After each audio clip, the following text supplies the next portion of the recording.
राधे राधे महाराज जी। महाराज जी, जिसका शरीर जीवित है उसने देखा नहीं है, और जिसकी मृत्यु हो गई वो बता नहीं सकता, तो मृत्यु के बाद क्या होता है ये हम कैसे जाने? हमें मृत्यु के बाद क्या होता है इसकी चिंता नहीं करनी। हमें आज हम वर्तमान में क्या कर रहे हैं इसकी चिंता करनी है। अगर वर्तमान में हम कृष्ण नाम जप रहे हैं, राधा नाम जप रहे हैं, भगवान नाम जप कर रहे हैं, कोई गलत आचरण नहीं कर रहे, तो मृत्यु के बाद हमें आनंद ही मिलेगा परिणाम में। हमें उसकी चिंता नहीं करनी। और अगर हम अभी गलत हैं तो हमें भोगना पड़ेगा।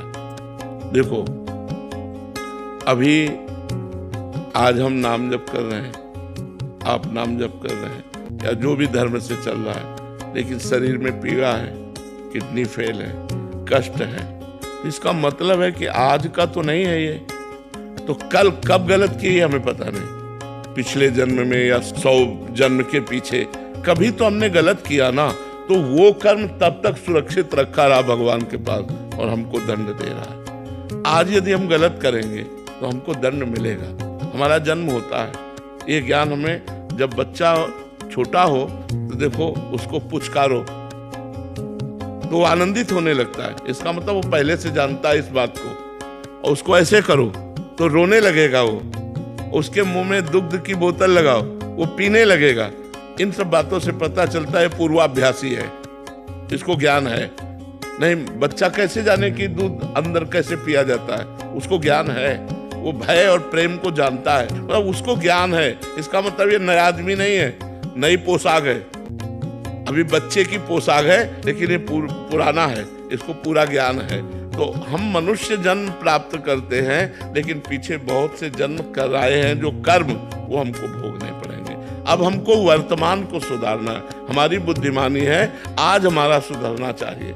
आज सुधरेगा तो कल हमारा अच्छा होगा, और कल जो गलत हुआ वो मिट जाएगा। तो आज अच्छा कैसे होगा? हम भगवान नाम जप करते हुए परोपकार करें, समाज सेवा करें, माता पिता की सेवा करें, परिवार की सेवा करें, कोई पाप ना करें, तो हमारा अच्छा रहेगा। मृत्यु के बाद हमें आनंद प्राप्त होगा, निश्चित बात है। अब जैसे याद की बात कहो कि मृत्यु के बाद, तो इसी जन्म में आप माँ के गर्भ में 9 महीने रहे, 1 सेकंड का भी याद नहीं। हम लोगों की स्मृति तो इतनी मंद हो चुकी है कि इसी जन्म की बात है। अभी कितने साल के हो आप? 24 साल। तो 24 साल की बात है। अभी तो 24 साल की बात है कि आप 9 महीने माँ की गर्भ में रहे, लेकिन आपको 1 सेकंड का पता नहीं। पता है भला? 1 सेकंड का पता नहीं है। तो अब पीछे जन्मों की तो बात हमें कैसे याद रहेगी, जब इसी जन्म की याद नहीं कि हम माँ के गर्भ में कैसे कष्ट सहा, कैसे महान दुख में रहे, हमें वो पता नहीं है। हम नाम जप करें और आगे को सुधारें, पीछे जो बिगड़ गया वो ठीक हो जाएगा नाम जप के।